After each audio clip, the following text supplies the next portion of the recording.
La clase pasada discutimos la relación que había entre los principios variacionales y la mecánica clásica, ¿no?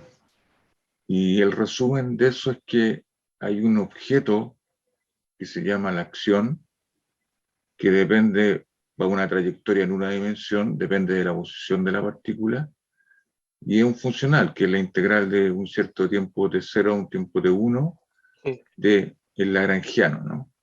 Que dependía de la posición de la partícula, de su velocidad y en principio podría depender del tiempo.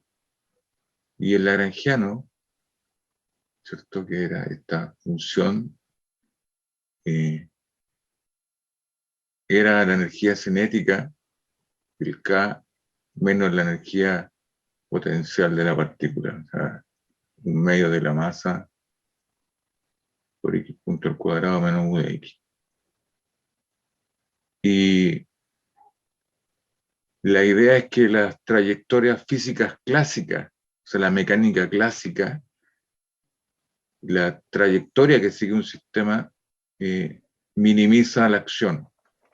Y por lo tanto, en ese contexto, esto es un funcional y las trayectorias que minimizan un funcional corresponden a las ecuaciones de Euler-Lagrange. Es decir, esto es dl a dx menos dA de t de dl a dx punto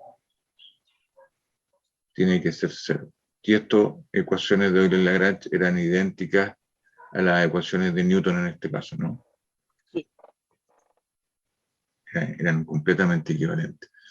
Entonces las ecuaciones de Newton salen como un subproducto de la optimización de la acción.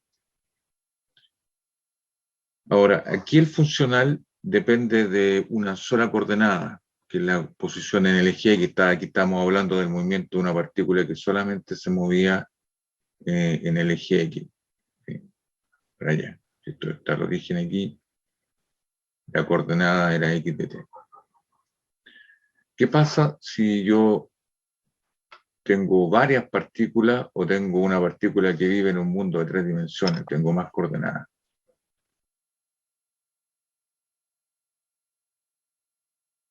Es la masa m.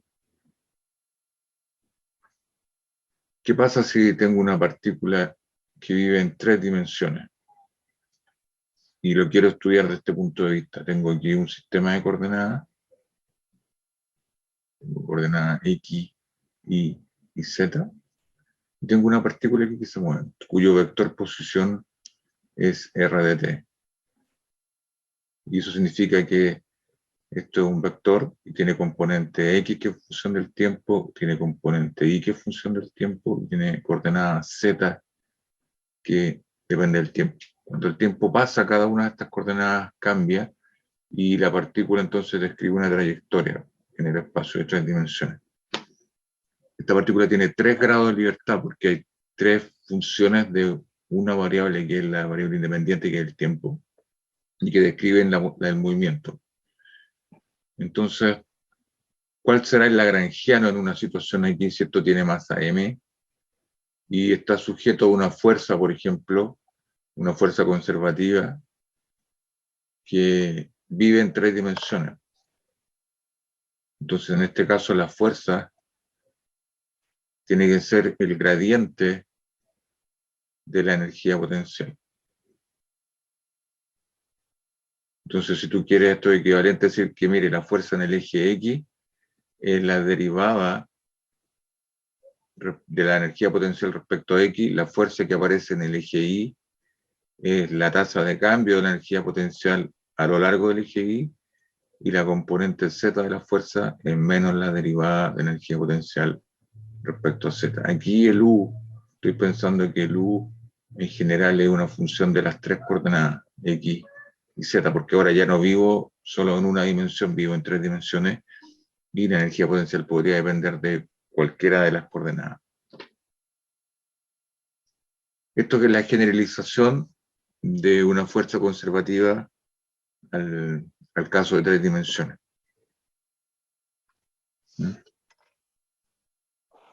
¿Y cuál debería ser la energía cinética en este caso? ¿Cuál debería ser el K para una partícula que vive en 3 dimensiones?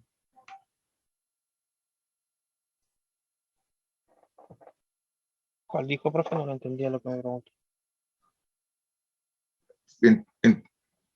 ¿Tienes claro esto que está aquí, de las Sí, derivadas? las derivas parciales.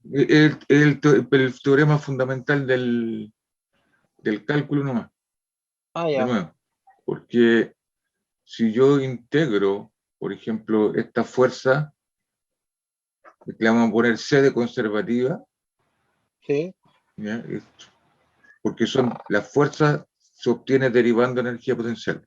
Si yo integro la fuerza conservativa a lo largo de una trayectoria cualquiera, o sea, parto en un punto A y llego a un punto B,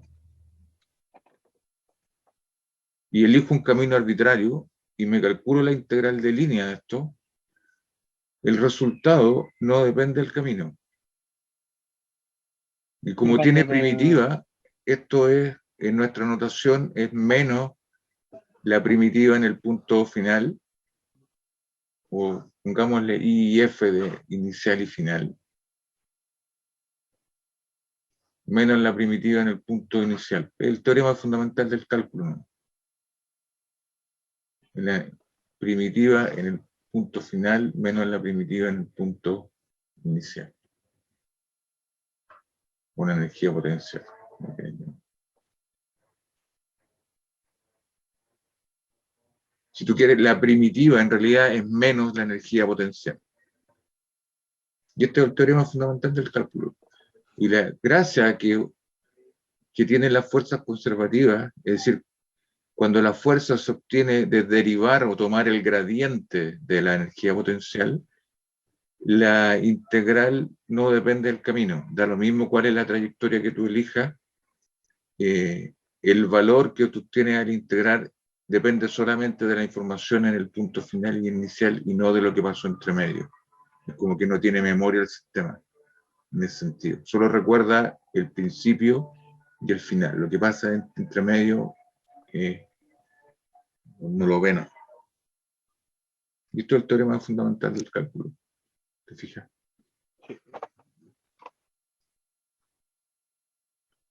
Y ahora, si tengo una partícula que se puede mover en 3 dimensiones, entonces la partícula, si se puede mover en 3 dimensiones, entonces puede tener una velocidad, si esta es la partícula, puede moverse en la dirección X, puede tener una velocidad en el eje X, podría moverse también independientemente en el eje Y, por lo tanto tiene una velocidad en el eje Y, y podría subir en el eje Z, ¿no? Y también podría tener una componente Z de la velocidad. Es decir, cuando la partícula se mueve en 3 dimensiones, lo que hay es un vector velocidad, que es el vector formado por las 3 componentes nomás, que son las derivadas de la posición. La derivada respecto al tiempo es la velocidad, ¿no?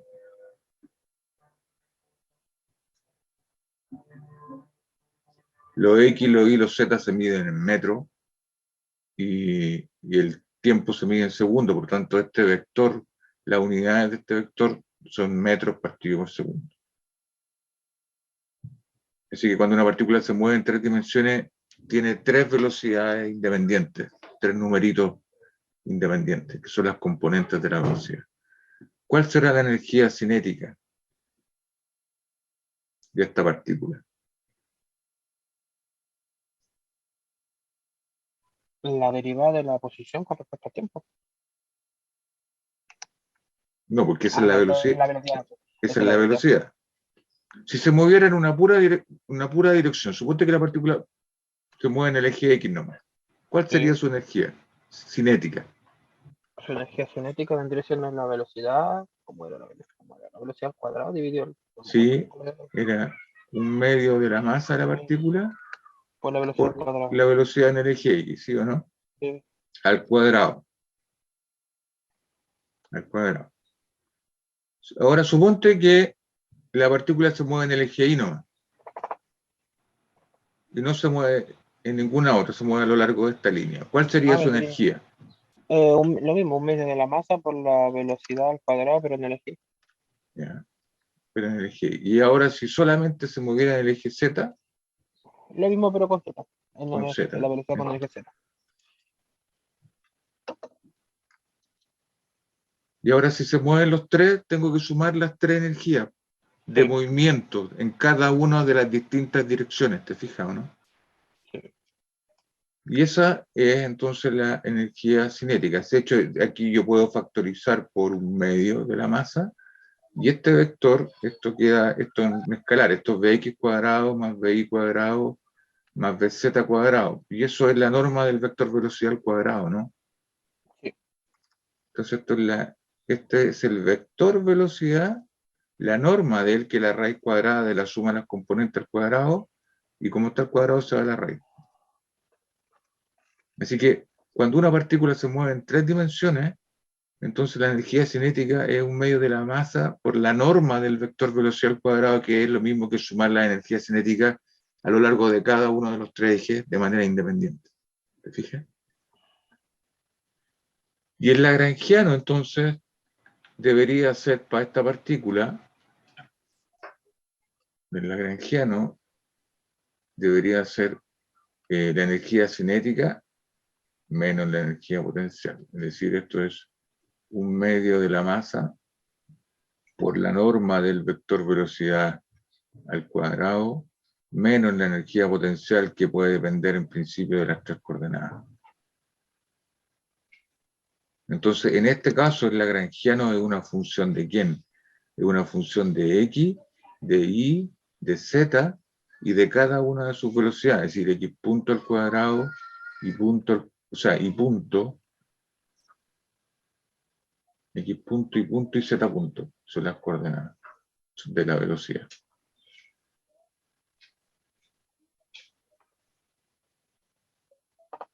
Y si lo escribo explícitamente, esto entonces es un medio de la masa por x punto al cuadrado más y punto al cuadrado más z punto al cuadrado.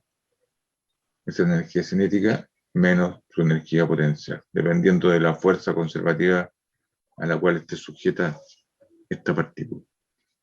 Y eso debería ser el lagrangiano. Para el lagrangiano de una partícula en tres dimensiones, que es lo que uno hace todos los días, uno vive en un mundo de tres dimensiones. ¿Qué pasaría si ahora tengo más de una partícula en tres dimensiones? Si tuviera dos partículas, ¿cuál sería el lagrangiano? De hecho, antes de eso, más simple, ¿cuáles son las ecuaciones de movimiento de esto?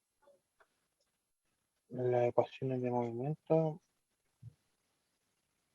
vendrían siendo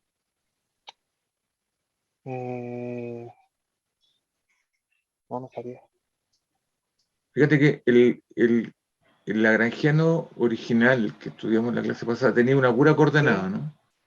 Sí, Y para sí, esa claro. coordenada había una ecuación de Euler-Lagrange para esa coordenada. Sí. ¿Sí?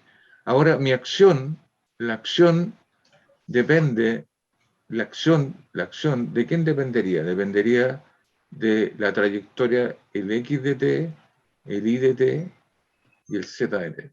Esa es la curva. Y esto sería entonces la integral de 0 a t1 del lagrangiano en el tiempo. Pero ahora hay Ya entiendo. tres variables, ¿sí o no? Sí. Y ahora tengo que optimizar respecto a esa y a esa de manera independiente, porque son tres coordenadas. Yo no he dicho que todavía hay vínculo aquí. Acá estoy pensando que x y z son completamente independientes. Entiendo.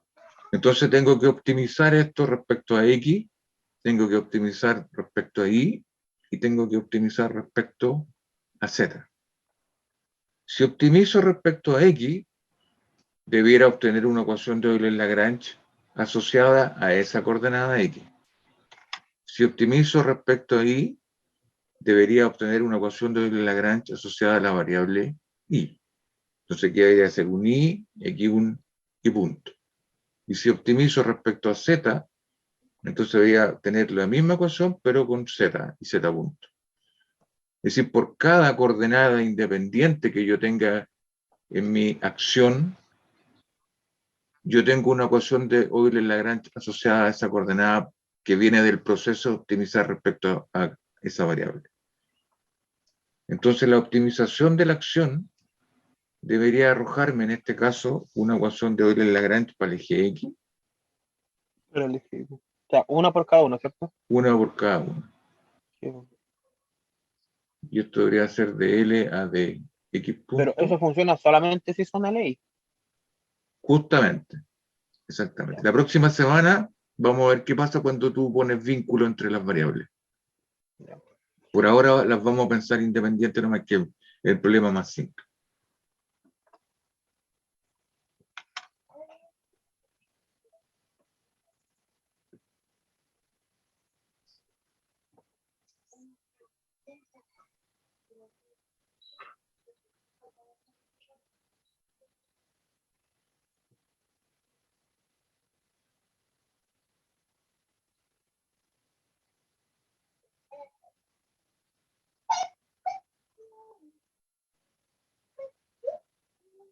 Ahí está.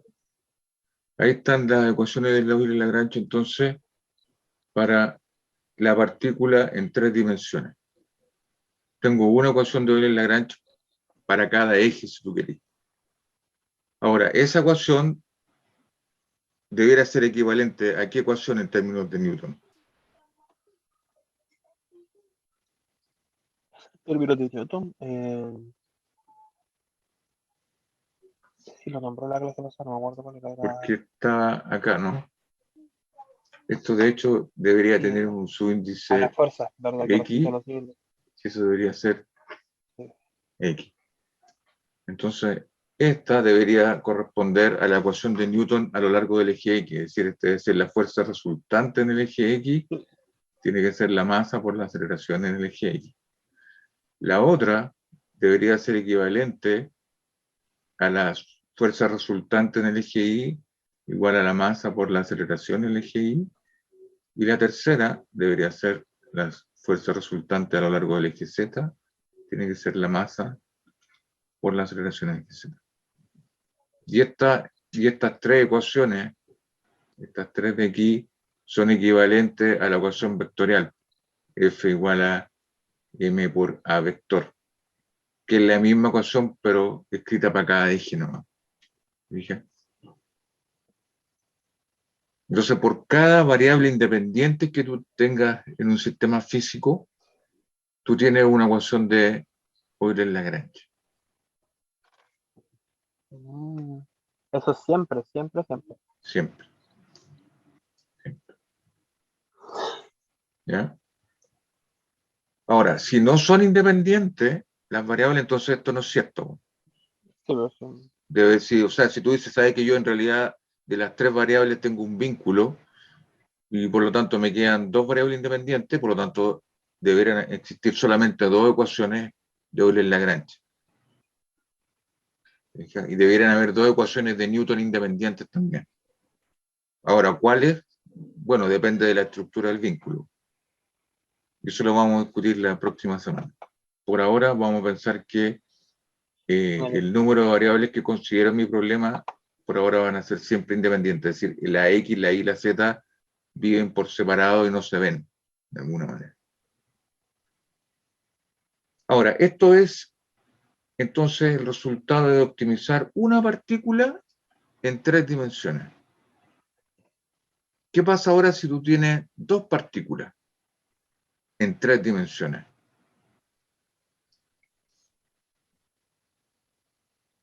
Tienes tu eje coordenadas, ¿no es cierto? El sistema de coordenadas cartesiano de toda la vida, y ahora tiene una partícula de masa M1 y tiene una partícula de masa M2 que está sujeta a una fuerza conservativa. Por ejemplo, uno podría pensar que aquí está la Tierra y esa Tierra está ejerciendo la gravedad sobre cada una de estas masas y por lo tanto las masas interactúan con la Tierra a través de la fuerza de gravedad. La fuerza de gravedad es una fuerza conservativa. Entonces, ¿cómo caracterizo esto? Este sistema de dos partículas que viven en 3 dimensiones.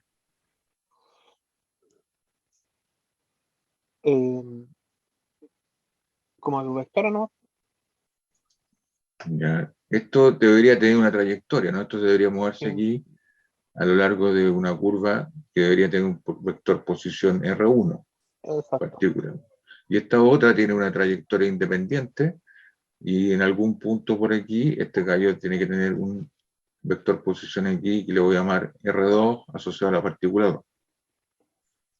Entonces el vector R1, el vector posición de la partícula 1, tiene que tener coordenadas X1 de t, Y1 de t y Z1 de t. Y el vector posición de la partícula 2 tiene un subíndice 2 nomás. Tiene una coordenada X2 de t, Y2 de t y Z2 de t. Y si yo derivo este vector posición, debería encontrar al mismo tiempo el vector velocidad de la partícula 1, que debería ser la derivada, ¿no? La velocidad es la derivada de la posición. Entonces esto debería ser un dx1, un dy1 a dt y un dz1 a dt, o punto, como querías llamarlo. Y este otro entonces tendría una velocidad 2 que es independiente del vector de arriba, que son las derivadas de las posiciones de la partícula 2.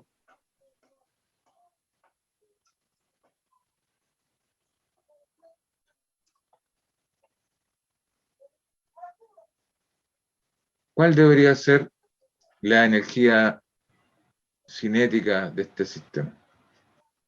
La suma de las energías cinéticas de cada componente. Ya. Entonces, si pienso en la partícula 1, su energía debería ser un medio de la masa 1 por, voy a poner aquí en esta notación, x1 al cuadrado más y1 punto al cuadrado más z1 punto al cuadrado, que son estos son los puntos. Recuerda que esto es x punto y punto z punto. Pero también tengo que sumar la energía cinética de la segunda partícula, que es la misma cosa, pero que ahora tiene otra masa. Tiene una masa m2, y esa tiene una velocidad independiente, que es este vector que está acá, que debería ser x2 punto al cuadrado más y2 punto al cuadrado más z2 punto al cuadrado, que es la velocidad.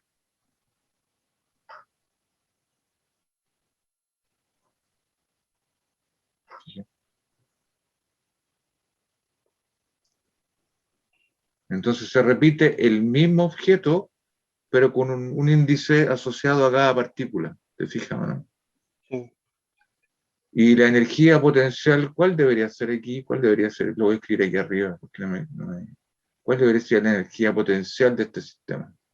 Debería ser, me imagino que la suma también, pues la suma La de. suma, mm, justamente. Pues la energía no es un vector, es un escalar, y se suman nomás, los escalares sí, se suman. Entonces debería ser la energía potencial de la primera partícula, es decir, esto debería tener una coordenada x1, y1 y z1. ¿Cierto? Digo,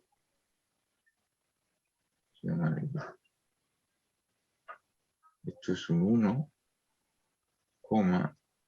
y 1, z1. Esa es la energía potencial de la primera partícula.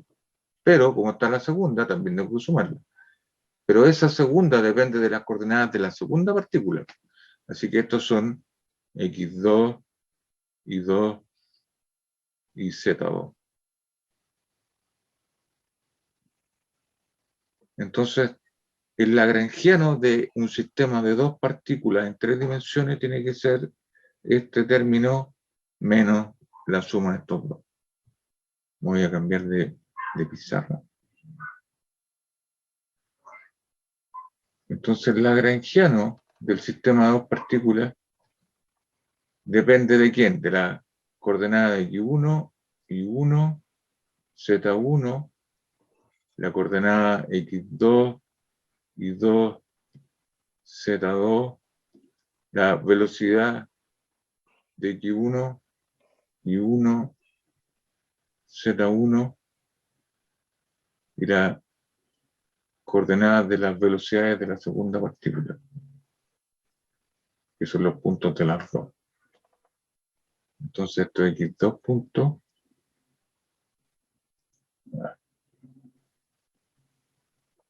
x2 puntos y 2 puntos Z2 puntos. Entonces, para no escribir tanto, porque empieza a crecer el número de variables aquí, este lagrangiano depende de, si tú quieres, el vector posición R1, el vector posición R2, y de la velocidad de R1 y la velocidad de R2. No, lo escribo así para no, si no, no me determino. Y eso que está aquí es la energía cinética de la partícula 1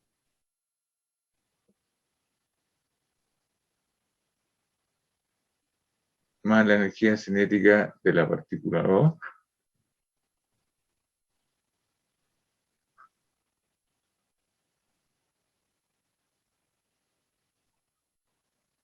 la 2, que es un medio de la masa de la partícula 2 por su velocidad.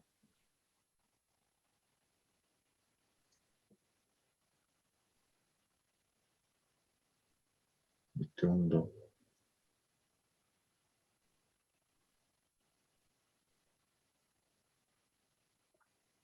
Menos la energía potencial de la partícula 1 menos la energía potencial de la partícula 2, que es menos la suma. Y esa es la lagrangiana entonces del sistema de dos partículas. Y ahora tengo que optimizar el sistema. La física clásica resulta del proceso de optimizar este lagrangiano, ¿no? ¿Cuántas ecuaciones de Euler-Lagrange debería tener? Ahí en la primera deberían ser 6. Deberían ser 6. Escríbamelas. ¿Cuáles deberían ser las 6 ecuaciones de Euler-Lagrange? Vendría siendo la de, creo que la de L por dividido de X, Ya. 1. pero X1 menos dA de T Ya. o de DL a dx prima 1.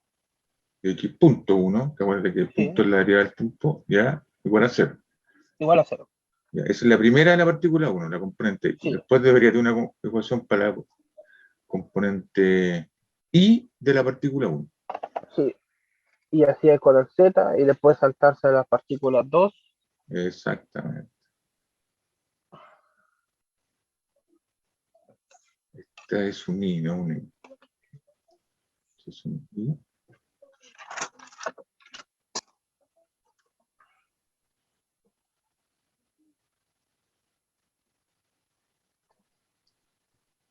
Y después tengo la Z de la partícula 1.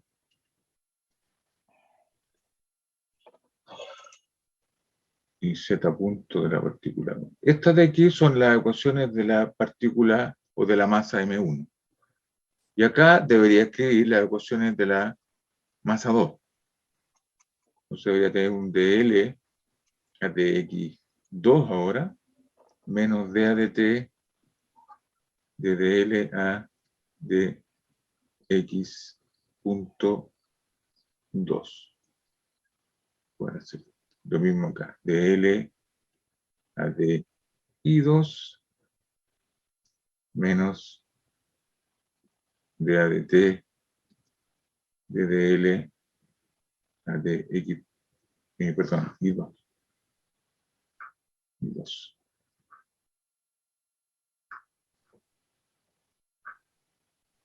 Y punto 2. Y por último, dL a de Z2 menos dA de t de dL a de Z punto 2. Y ahí están las 6 ecuaciones de Euler-Lagrange. Las 3 primeras deberían ser equivalentes a la ecuación de Newton que uno podría escribir como Sí, fuerza a la, resultante, ¿no es cierto?, sobre la partícula 1, la masa 1 por el vector aceleración de la partícula 1. Y las otras tres deberían ser equivalentes a la fuerza resultante sobre la partícula 2, debería ser la masa 2 por la aceleración del cuerpo. Entonces, por cada partícula tengo tres ecuaciones de Euler-Lagrange. Si tengo dos partículas, tengo el doble de ecuaciones, 6. Si tengo 20 partículas en tres dimensiones, ¿cuántas ecuaciones de Euler-Lagrange voy a tener?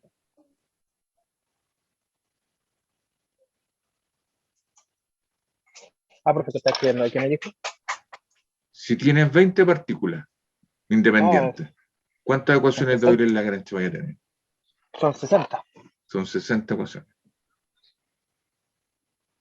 Y tu lagrangiano va a depender de 60 variables de posición y de 60 variables de velocidad, que son las derivadas de esas posiciones. Sí. ¿Te das cuenta? Demasiado. Perfecto. Entonces, con eso en mente, podemos empezar a discutir un ejemplo simple. Y le voy a hacer con oscilaciones porque lo que me interesa ver también en este curso es un poquito de eso. Vamos a empezar con un sistema, un bloque. Tengo la muralla aquí. Este bloque tiene masa m y le pongo un resorte aquí de constante k y tiene largo L0, por ejemplo. Que ahora yo tomo el sistema y lo estiro el resorte, por ejemplo, hasta esa posición, y la coordenada la miro de la muralla, el x de t, la miro de ahí de la muralla hasta donde empieza el bloque. Este es un bloque puntual, es un puntito en realidad, una pelotita así.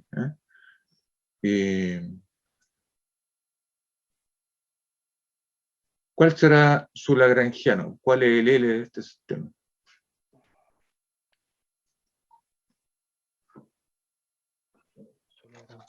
Sí es. Como está en el eje X, me imagino que debe ser el. Calculemos el K primero. Siempre calculemos por separado. Primero el K y después el U. ¿Cuál será la energía cinética de este? Eso. La energía cinética es la masa, un medio de la masa. No sabría cómo calcularla. ¿Cuál tendría siendo la velocidad? Es que está como estático, entonces no sabría ver cómo calcular la velocidad ahí de la. No, porque esto se está moviendo. Esto Ya. Entonces la velocidad en X, en X, al que es la cuadrado. derivada, que es el X punto. Sí, ¿Sí? que es el X punto. Sí, eso, X punto al cuadrado. al cuadrado. ¿Sí? Y no hay más, porque esto tiene puro movimiento en el eje X. Así que es un medio de X punto al cuadrado nomás la energía cinética. Ya. Acuérdate que el X punto es un símbolo para no escribir tanto, es la derivada de X de t. ¿Cuál será la energía potencial? ¿Y de quién depende? La energía potencial. Un segundo. La energía potencial imagino que depende solamente del X. Ya, Solamente se mueven con respecto debería al depender eje. de X. ¿Y cuál es la energía potencial asociada a este resorte? Fuerza por distancia. No, esa no, Ya, esa es la pero energía. esa es la ley de Hooke, Sí, esa es la ley de Hooke. ¿sí? Esos son los Newton, ¿sí o no? Sí. Yo te estoy preguntando por los Joule. Te estoy preguntando por Mm, la primitiva, ¿te das cuenta, no? sí. Acuérdate, siempre el teorema fundamental del cálculo. La fuerza de X es la primitiva, que nosotros la escribimos así. Entonces tú me estás dando la ley de Hooke, me estás dando la fuerza, me estás dando los Newton. Yo te estoy preguntando cuál es la energía potencial, cuál es la primitiva.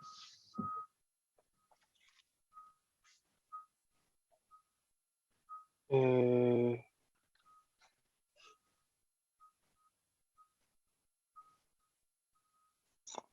Ahí está. Me dice que es un medio ¿Ya? de K por X menos la distancia recorrida. El O sea, largo menos la natural. distancia inicial. El largo Mm, natural del resorte. Esto tiene un sí, largo fijo, el ¿sí? solo, Y eso tiene que al estar cuadrado. al Cuadrado. cuadrado. Entonces tu lagrangiano, para este sistemita, vamos a escribir aquí, es súper simple, es la cinética menos la potencial. Exacto. Entonces, un medio de m por x punto al cuadrado menos un medio de la constante k por x menos L0 al cuadrado. Ahí está la energía. La energía potencial aparece cuando tu posición es más grande que el largo natural o es más chica que el largo natural. Es decir, aparece energía potencial cuando tú estiras el resorte o cuando tú comprimes el resorte. Pero si la posición, tú te paras justo en el largo natural, no tiene energía. Y eso es como más o menos natural. Tú cuando estiras el resorte o lo comprimes, tus músculos lo sienten, porque tú estás gastando energía para hacer eso. ¿Fíjate? Y ahora entonces este es el lagrangiano. Es el lagrangiano del bloque o de la partícula de masa m que está sujeto a esta fuerza conservativa, que está dada por la ley de Joule. Y ahora me quiero escribir las ecuaciones de Euler-Lagrange. Entonces, de aquí como ahí lagrangiano depende de x y de x punto nomás, ¿cierto?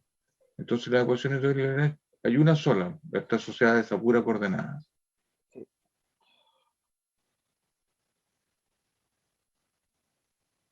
Y eso tiene que ser igual a 0. Entonces calculemos, ¿cuál es de L a de X?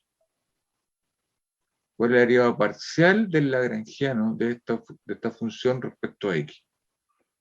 Vendría siendo M. Vendría siendo primero, porque tendría que derivar el X' solo. O la ley de la cadena. Esta variable es el X punto, es la velocidad. Este es un B, ¿sí? Y este es un X. El B y el X, cuando uno lo mide en lagrangiano, son variables independientes. Ah, ya. ¿Ya? Siempre tienes que acordarte de esto. El X y el X punto son dos variables independientes, es como tener X, X y B, X y B, X, Entiendo. y son independientes.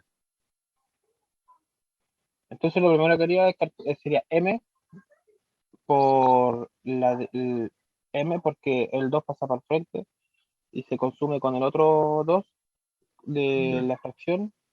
Me quedaría M por la derivada del X' ya. con, con respecto a X menos K. Pero espérate, ¿cómo? Esta X punto Sí, es independiente de X. Digamos, sí. Ah, tú tenías el me daría. X y tenías el X punto para arriba, es otra variable. Ah, ya, ya, ya. Ah, ya. Es que yo como lo colocó como X versus X, me imaginé que era una función de X. Es X'. Ah, entonces vendría siendo cero. Ese es cero. Esto es cero. Sí, es Es cero. como X y, po, Sí, cuando tú eres respecto a X y respecto a Y. sí, pues si es cero, entonces me daría menos K. Ya. eh, Vendría siendo menos K por uno. Menos K por uno. Porque ¿Cuál es la derivada bueno, de menos. este? Es verdad que por la regla en la Está, cadena. está al cuadrado, X, po. X menos, sí, po, X, entre paréntesis, X menos L0 y todo eso por uno. Ahí sí, ahí te creo. Ahí sí. Sí, ahí un error de novato. Ya, y ahora, ¿cuál es la derivada de L, pero de X punto? Ya, ya, pues ese sí. Vendría siendo M Digamos que por, explícitamente, si esto va a ser un medio de m, y sí, ahora derivo esta respecto a x punto. ¿Cuál es la derivada? 2x prima, 2x punto, ¿no es cierto? sí, Y nada más, por 1. por 1. Por 1, como estás pensándolo tú. Entonces, esta de aquí es menos k por x menos L0. Y esta que está aquí, acá se van los dos, ¿no es cierto? Y me Sí, queda m por x m, punto. m por punto. Ya, entonces ahora, como tenemos las derivadas, las vamos a reemplazar aquí en la ecuación de Euler-Lagrange. Entonces, este término de L a de X, lo voy a escribir aquí en menos K por X menos L0. Y eso tiene que ser, no, es menos. Menos, menos. Y ahora derivo el de L a de X punto. Y el de L a de Sí. X punto es la masa por X punto. Y eso es Y igual a eso 0. tiene que ser igual a 0. Y ahora derivo.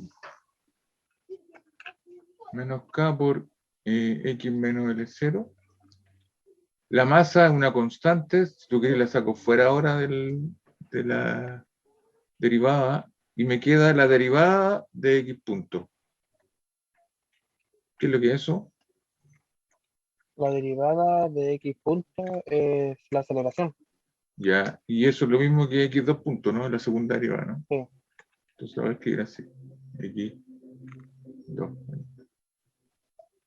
Y eso tiene que ser igual a 0. Ahora, si queréis pasar esto para allá, esto dice menos K por X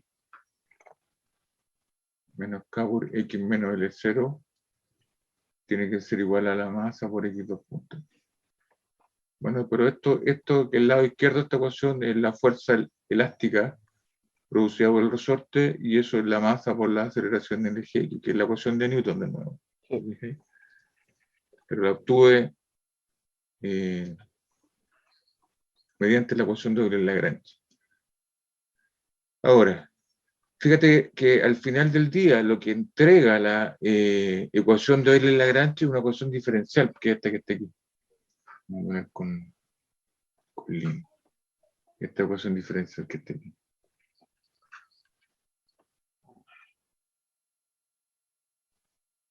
Esa es una ecuación diferencial de segundo orden, ¿no? Sí. Esto es una ecuación diferencial ordinaria, una EDO de segundo Homogénea de orden, segundo orden. ¿cierto? Porque tiene segundas derivadas, y la segunda derivada aparece con exponente 1, y la variable X aparece con exponente 1, entonces es una ecuación lineal. No homogénea. ¿Verdad? Pues no homogénea, porque le sobra el término.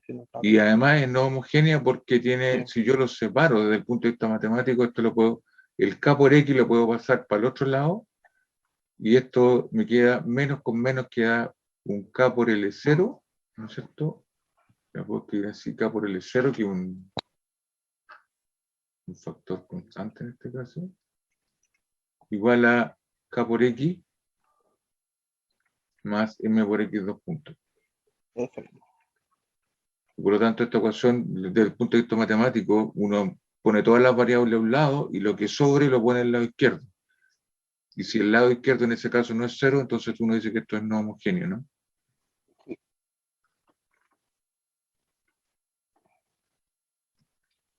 ¿Estamos de acuerdo? Sí, profe. Entonces, al final del día, lo que entregan las ecuaciones de Euler-Lagrange son ecuaciones diferenciales. Y como son equivalentes, uno espera que sean equivalentes a las ecuaciones de Newton, tienen que ser ecuaciones diferenciales de segundo orden. Y si yo quiero saber cómo se mueve el sistema, entonces tengo que integrar esta ecuación.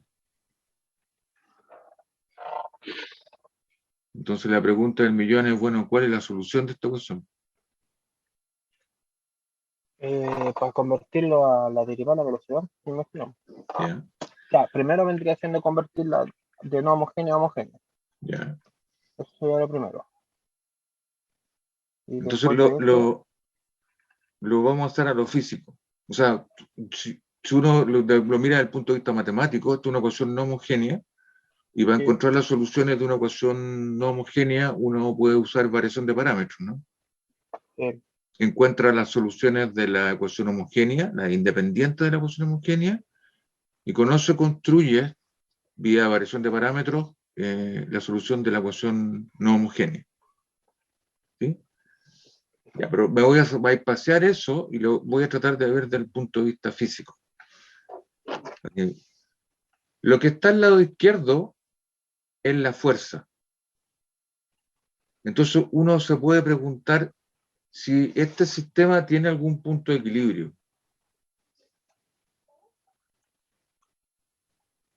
Los puntos de equilibrio en física son aquellos puntos en que no hay aceleración. O, si tú quieres, la fuerza neta es cero. ¿En qué punto la fuerza es cero, por ejemplo? en el cero. Entonces,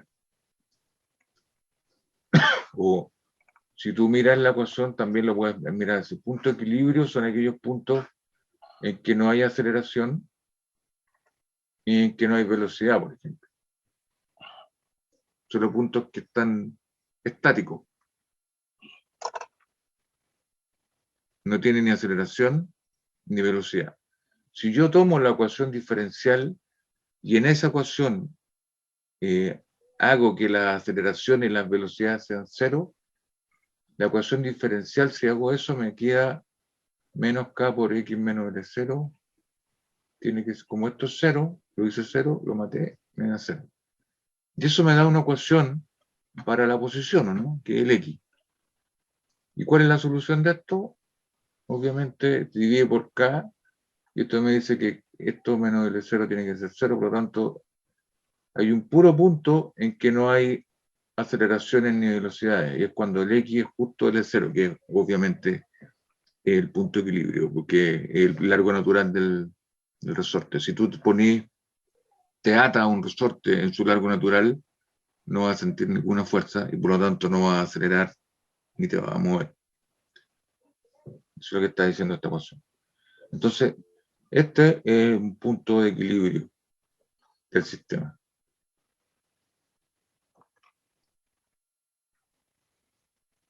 Entonces, lo que voy a hacer ahora, una vez que calcule los puntos de equilibrio, voy a hacer un cambio de variable usando los puntos de equilibrio.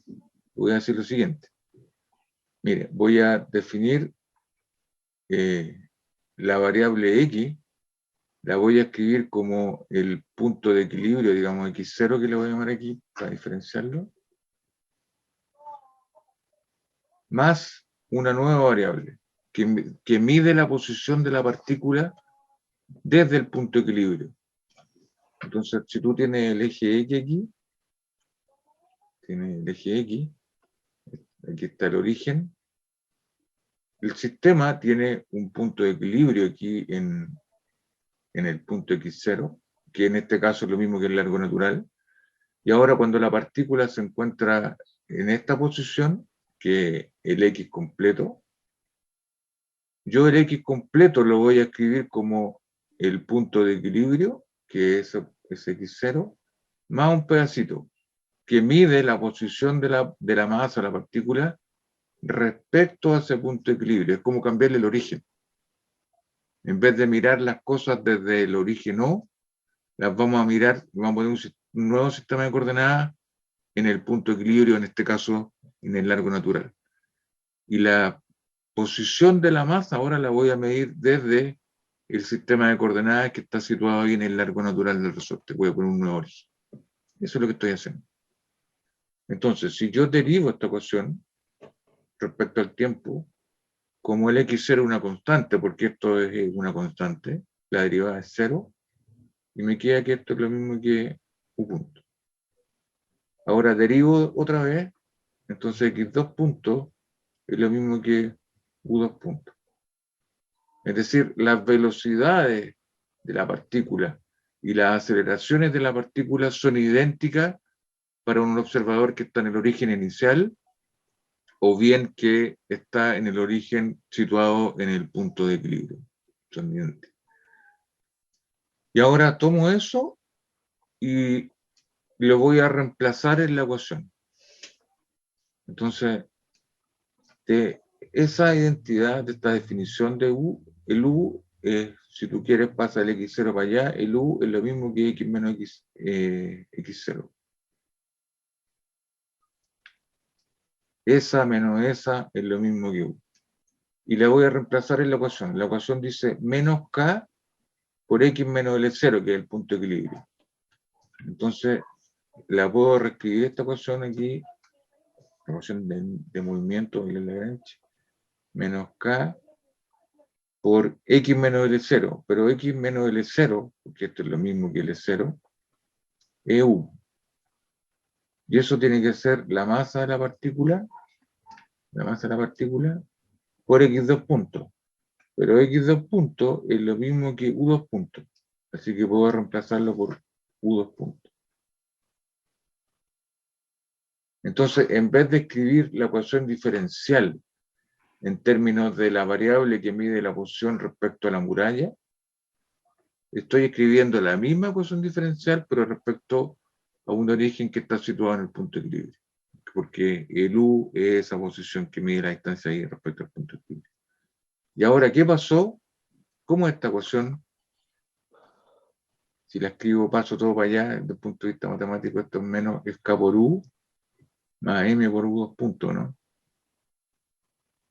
Y esta es una EDO en U de segundo orden.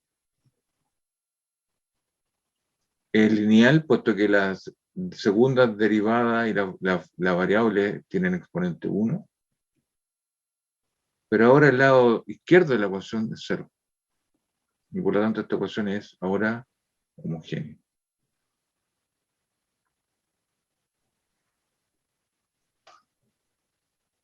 Entonces, la idea general es que cuando yo analizo un sistema de esta clase, lo primero que debo calcular son los puntos de equilibrio y luego escribir las coordenadas en términos de las distancias medidas desde esos puntos de equilibrio, y lo que era una ecuación un poco más complicada, que eran no homogéneas, se vuelven homogéneas.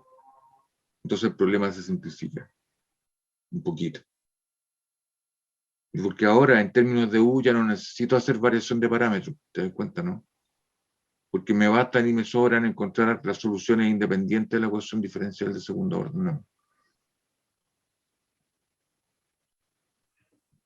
¿Te fijáis? ¿Te das cuenta de la simplificación?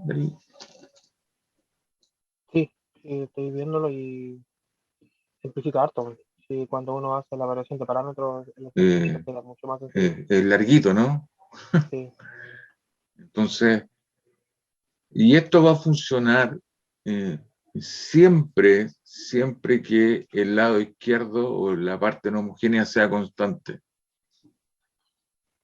Ojo, cuando el lado izquierdo de esta cosa depende del tiempo, entonces eso no es cierto. ¿Ya? Porque te están cambiando el punto de equilibrio cada rato, ¿no? Entonces acá el punto, la parte de equilibrio, digamos, está fija, no cambia. Y cuando eso pasa, yo siempre puedo hacer un shift del sistema de coordenadas y colocarlo en el punto de equilibrio de manera que la ecuación diferencial se simplifica y se vuelve homogénea. Siempre se puede hacer. Siempre que la parte no homogénea sea constante. Y entonces, el problema ahora se reduce a resolver esta ecuación en la variable 1 más. Entonces, la pregunta es ¿cuál es la solución de esa ecuación? La ecuación es 0 igual a K por U más M por U2 puntos. O si tú quieres, M por U2 puntos igual a menos K por U.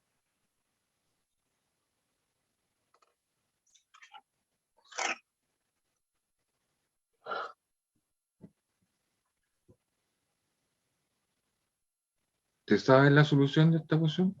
¿La conoces? Me acuerdo que era con la notación de con la notación de Euler en sala E. Ya. No me acuerdo cómo era, De hecho, creo que lo tengo anotado. la voy a simplificar un poquito. Voy a ir por la masa esta. Voy a multiplicar por 1 sobre la masa. Esto queda U Tengo dos anotado todo puntos eso. es menos K partido por M por U. ¿Ya? Y si yo este cociente voy a definir una variable omega al cuadrado definida como el cociente de estas dos cosas. ¿Ya? Esto es una frecuencia al cuadrado, porque el lado izquierdo de esta ecuación tiene metros partido por segundo al cuadrado. Aceleración, ¿no es cierto? Sí. Tengo al lado izquierdo metros partido por segundo al cuadrado. El lado derecho de esta ecuación, ese de ahí es posición, así que eso tiene metros. Entonces, para que la ecuación sea dimensionalmente correcta, si tenga las mismas unidades del lado izquierdo y el lado derecho, el cociente de estos dos numeritos tiene que tener unidades de 1 sobre segundo al cuadrado. Aquí la tengo. ¿Te das cuenta? Sí, era Y el 1 eso, y 1 sobre segundo en física representa una frecuencia. sí. Y si está al cuadrado, 1 sobre segundo, entonces tendría que ser una frecuencia al cuadrado, ¿no?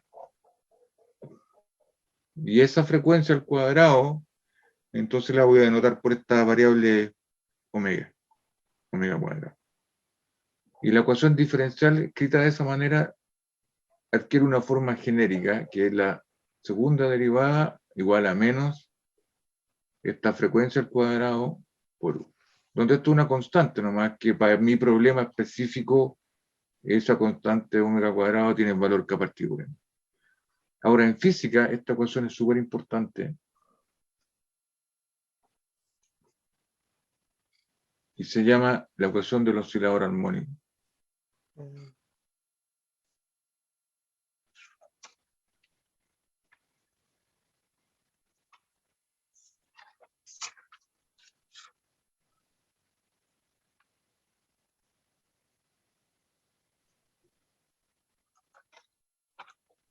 Y la solución de esta ecuación, Es E elevado a lambda T.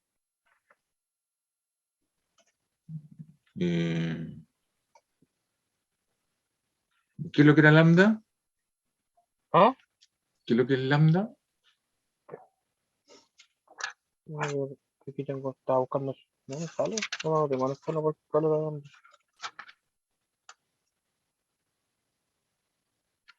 Que era un lambda. Ah, W. Entonces, esto era E elevado a W por T. IW, ¿no?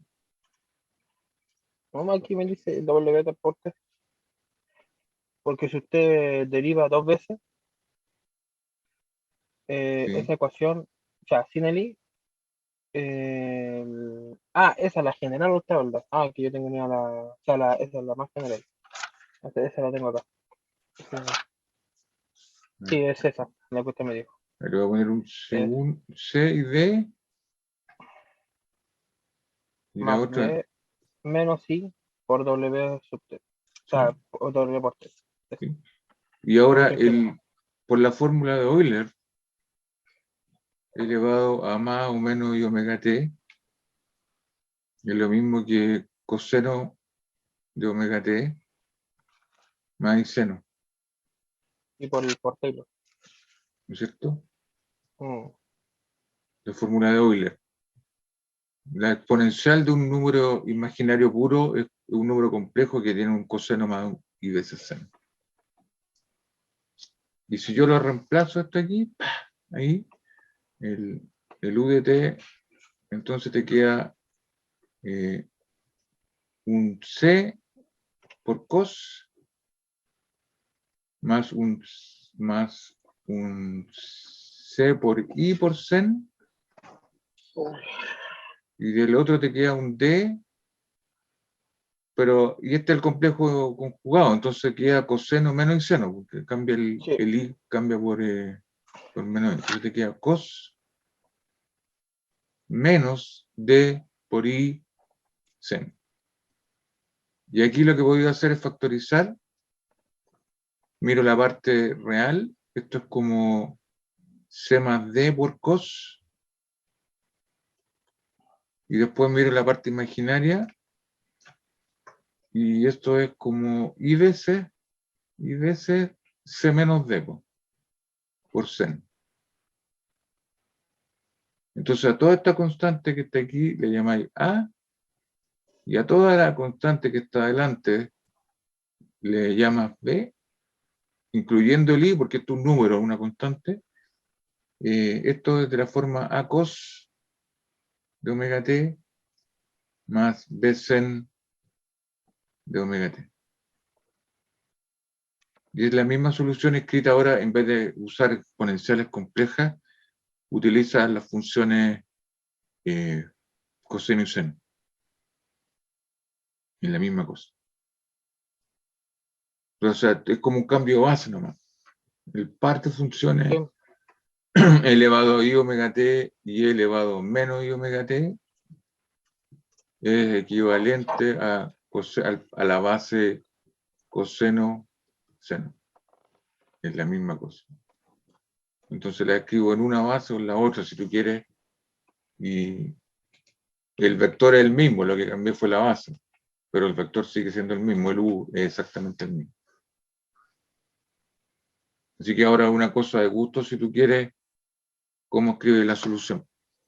Ahora, esto debería ser, el u debería ser un número real, porque corresponde a la solución de un problema físico real. Entonces, Sí. es más simple usar coseno y seno.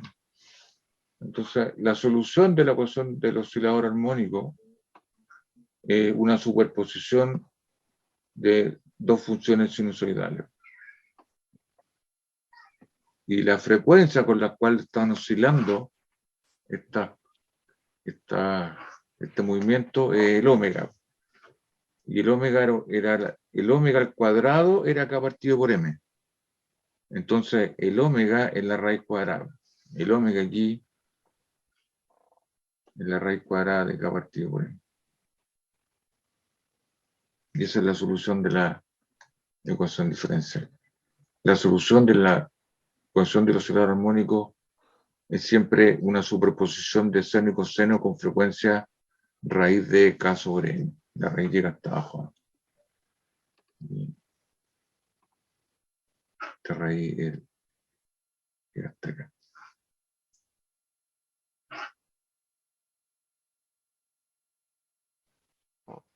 ¿Estamos de acuerdo?